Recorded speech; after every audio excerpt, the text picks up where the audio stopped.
In the first full business year with Feel the Energy, I hit a major setback. So basically, welcome to my 22 years of entrepreneurial journey, where I talked about the good, the bad, and the ugly, but definitely about all the things, what was necessary and what was in my past to get where I am now. And so I told you already that I started to also educate other people.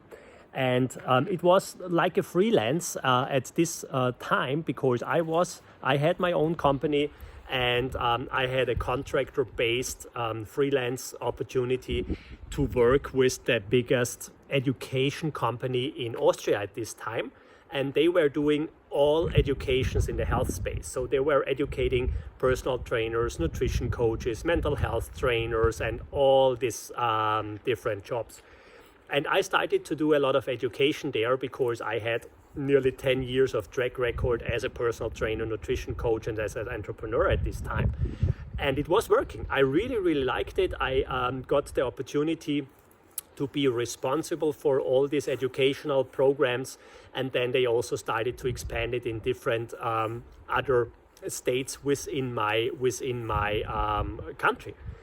And I wrote a lot of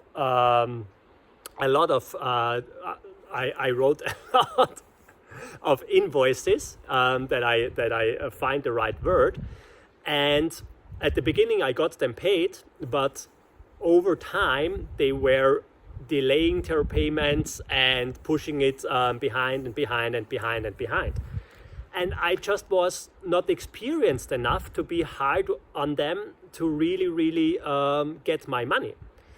And at the end of this year, I got a written letter from a lawyer, and basically they told me this company went bankrupt and they had to file bankruptcy.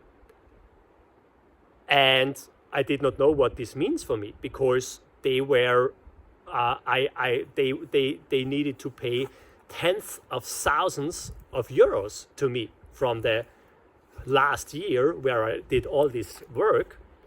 And I never was in a situation like this. So basically, the situation was pretty simple. I lost the whole revenue from this year. And this was a major setback, because I was working so hard this year. It was the first year with Feel the Energy where I had a full business year. And I thought I was making great money. And I failed. Basically, they failed, and I lost the money. And so now I needed to figure out how I can prepare myself for the future, that this does not happen for me again. And especially that I'm not losing money like this again, and especially how I can make sure that I don't get wiped out as an entrepreneur because somebody else is failing and has to file bankruptcy. So a massive learning, but again, I could have given up there because I had to take home a big loss in this year. I was not generating any revenue because of this situation, because I invested all the work, but I didn't got the money, and I needed to rethink and restructure for the future. And what I basically really did with this learning is what I'm going to tell you in our next video tomorrow. So stay with me and be curious what's coming next, because you know already I'm never ever giving up. So do something great for yourself, become successful. This is the best thing you can do for your life, but also for your business. And stay with me for our next video. Take care.